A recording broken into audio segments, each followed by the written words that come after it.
ചാലിശ്ശേരി കടവല്ലൂർ പഞ്ചായത്ത് അതിർത്തിയിൽ സ്ഥിതി ചെയ്യുന്ന തോട് തകർന്ന് കർഷകർ പ്രയാസപ്പെടുന്നു. ചാലിശ്ശേരി ഗ്രാമപഞ്ചായത്തിൻ്റെയും കടവല്ലൂർ ഗ്രാമപഞ്ചായത്തിൻ്റെയും അതിർത്തിയിൽ സ്ഥിതി ചെയ്യുന്ന തണത്തറ പാലം മുതൽ കടവല്ലൂർ വഴി പോകുന്ന തോടിൻ്റെ വരമ്പുകൾ പൊട്ടി കർഷകർ പ്രതിസന്ധിയിലായിരിക്കുകയാണ്.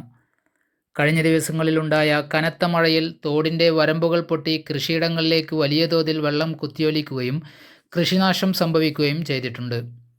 കടവല്ലൂർ ഗ്രാമപഞ്ചായത്തിലാണ് തോട് സ്ഥിതി ചെയ്യുന്നത്. തോടിൻ്റെ ആഴം കൂട്ടി വരമ്പുകൾ ബലപ്പെടുത്തി നേരെയാക്കാനുള്ള 2 കോടിയുടെ ഫണ്ട് മുമ്പ് തന്നെ പ്രഖ്യാപിച്ചിരുന്നുവെങ്കിലും ഇതുവരെ ഒന്നും നടപ്പായിട്ടില്ല. ഇരു പഞ്ചായത്തുകളിലെയും കർഷകർക്കും മറ്റു ആവശ്യങ്ങൾക്കും ഏറെ ഗുണപ്രദമാകുന്ന ഈ പദ്ധതി ഉടൻ നടപ്പിലാക്കാൻ അധികൃതർ തയ്യാറാവണമെന്നാണ് കർഷകരുടെ ആവശ്യം. News desk Thrithala news. ഈ പിൻവശത്ത് കാണുന്നത് കടവല്ലൂർ പഞ്ചായത്തിലെ ഒറ്റപ്പിലാവ് തണത്തറ പാലത്തിൻ്റെ അടുത്തുള്ള വലിയ തോടാണ്. ഇതിങ്ങനെ മുട്ടിപ്പാലം വഴി കല്ലുംപുറം വഴി ഒതളൂർ വഴി അങ്ങനെ നൂറടി തോടിലേക്ക് പോകുന്ന വലിയ തോടാണത്.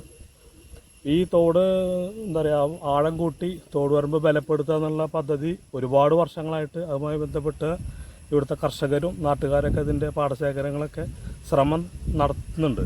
അതിൻ്റെ ഭാഗമായിട്ട് 2 വർഷം മുന്നേ ഈ തോടിൻ്റെ സൈഡ് ഭാഗങ്ങളെല്ലാം കയ്യേറ്റ ഭൂമികളുള്ളത് താലൂക്ക് സർവേയുടെ നേതൃത്വത്തിൽ അളന്ന് തിട്ടപ്പെടുത്തി സർവേ സ്ഥാപിച്ചിട്ടുള്ളതാണ്. അപ്പോൾ കഴിഞ്ഞതിൻ്റെ മുന്നത്തെ വർഷം ഒരു 1.25 കോടി ഇതിനു വേണ്ടി പദ്ധതിക്ക് വെച്ച് എന്നുള്ള വലിയ വാർത്തകളൊക്കെ ഉണ്ടായിരുന്നു. അതിനുശേഷം കഴിഞ്ഞ വർഷം 2 കോടി ബഡ്ജറ്റിൽ വകയിരുത്തി എന്ന് പറഞ്ഞിട്ടുള്ള വാർത്തകളൊക്കെ ഉണ്ടായിരുന്നു. പക്ഷേ പദ്ധതി നടപ്പിലായിട്ടില്ല. അപ്പോൾ ഈ പ്രദേശത്ത് ഇപ്പുറത്ത് കാണുന്നത് ചാലിശ്ശേരി പഞ്ചായത്തിലെ കാക്കശ്ശേരി പാടശേഖരത്തിലെ വിരിപ്പ് കൃഷിയാണ്.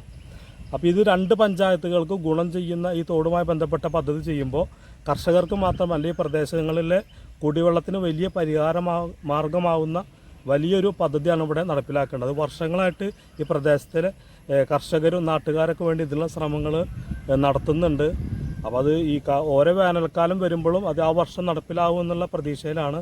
ഇതിപ്പോൾ നമുക്കറിയാം, വലിയ പ്രളയം പോലുള്ള വലിയൊരു മഴയ്ക്കാണ് ഇപ്പോൾ കഴിഞ്ഞ ദിവസങ്ങളുണ്ടായത്. അതിൻ്റെ ഭാഗമായിട്ട് ഈ പ്രദേശത്ത് ഇറക്കിയിട്ടുള്ള വിരിപ്പ് കൃഷി ഈ തോട് കവിഞ്ഞൊഴുകി ഒരു ഭാഗം മൊത്തം കുത്തിയൊഴുകി പോയിരിക്കുകയാണ്. അപ്പോൾ നമ്മൾ കർഷകർ തന്നെ ഇവിടെ ചെറിയ രീതിയിൽ ചാക്കിൽ മണ്ണൊക്കെ നിറച്ചിട്ട് ഇവിടെ അടുത്ത വെള്ളം വരുമ്പോൾ കൃഷി സംരക്ഷിക്കുന്നതിൻ്റെ ഭാഗമായിട്ടുള്ള ഒരു ശ്രമമാണ് ഇവിടെ നടത്തിക്കൊണ്ടിരിക്കുന്നത്. അപ്പോൾ എത്രയും പെട്ടെന്ന് ഈ പദ്ധതി വന്നു കഴിഞ്ഞാൽ ഈ ചാലിശ്ശേരി കടവല്ലൂർ 2 പഞ്ചായത്തിലെ ഈ കൃഷിക്കാർക്കും അതുപോലെ തന്നെ ഈ പ്രദേശങ്ങളിലെ വേനൽക്കാലത്തുള്ള കുടിവെള്ളത്തിന് ക്ഷാമത്തിന് വലിയൊരു പരിഹാര മാർഗം കൂടിയാവും. ഈ പദ്ധതി എത്രയും പെട്ടെന്ന് നടപ്പിലാക്കണം എന്നാണ് ഞങ്ങൾക്ക് ഇവിടെ കർഷകർക്ക് പറയാനുള്ളത്.